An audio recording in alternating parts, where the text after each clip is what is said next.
Hey guys, Joseph Aronson here, breaking down all the statistics for the month of May in San Diego and going over why we're seeing all these headlines of why San Diego is the number one appreciating market.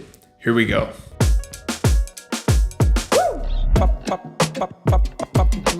All right, so I'm sure you guys have seen it. We've seen headlines all over the place, probably since the beginning of March until today, that San Diego is the number one fastest appreciating market. I'm sure you've seen headlines like this. Well, this month's episode is all dedicated towards really breaking that down, and should we expect to see that appreciation continue for the rest of the year? So I want to jump right into it. What is driving this? Right? What has been driving this? And you know, if you guys have been listening to me, you know it's simply demand versus inventory, right? We've had really good demand. We've always had good demand. It's San Diego. People want to live here, right? But we haven't had inventory. And the next graph I want to show you guys really shows that. We went through the end of last year just with some of the lowest inventory levels that we've seen. Now, this graph shows us seeing through the months of November and December and early January hitting an all-time low of new listings coming on the market. We really want to see inventory levels around that 4,000 to 5,000 range, and we haven't been breaking that 2,000 range. So it's just not enough inventory coming on the market. However, as you can see here, if we look through March and May, we are finally seeing more inventory. We're seeing a trend of more inventory. So that leads me to answering the next question is, should we see things still appreciate? So before I answer the question of will we see things continue to appreciate this year, I want to show you guys kind of where we stand the last 30 days and show you the transition or the shift that we've seen over the last 30 days compared to the beginning of the year. So we finally this month saw around 1,962 homes, new listings come on the market. And that's been consistent in the last 2 months. I'd like to see that number come up. However, we're about even with the amount of homes that actually sold in the last 30 days. And that's about 2,092. We just barely outpaced new listings. That number has been a little more dramatic over the last few months, and we're finally starting to see a balance or an equilibrium start to unfold here. So what is that telling me? That's telling me that we're starting to lose a little bit of our buyer demand that maybe we saw in the first quarter of the year, and we're seeing things level out a little bit. Now, why would we be losing a little bit of buyer demand? That's simply, guys, that's interest rates. Right? That's interest rates. And now I don't want to spook anybody because, you know, it really comes down to the property. We just had a listing go up in Del Cerro, and we got 11 offers on that property.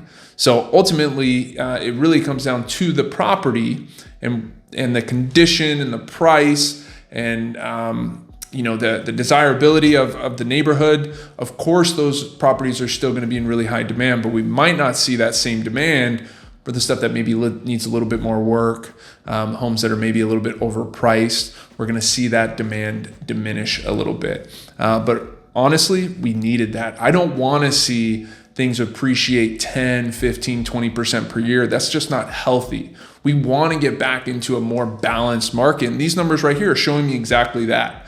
I wish they were more of a 3,000 new listings to 3,000 sold listings, or even 4,000 to 4,000. That would be a nice balance. We'd have more transactions. However, this is a good sign that we should see things start to level out. All right, guys, so what do we need to look out for? What could drastically impact our market to either make us appreciate significantly or maybe to start to see values come down? That is hands down what the Federal Reserve does here in the future.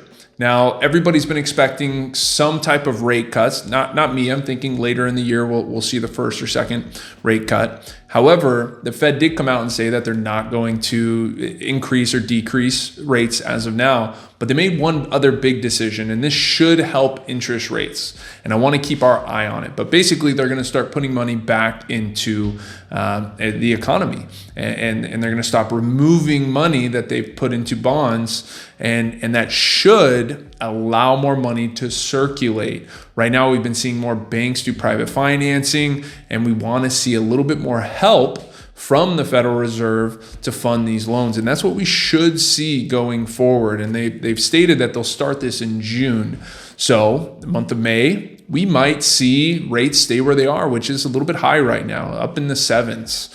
We might see them stick around there, but I'm telling you, keep an eye come June. Hopefully we'll see rates start to tick back down. And if we get rates back into the low 6s, that'll definitely light a fire on our market. And then we might be back into a significantly appreciating market. All right, guys, you know how I like to end it. Here's my buyer and seller advice for the month of May. Buyers, you have to be aggressive when you're going after a property. The biggest thing you need to know is if you're competing against other buyers.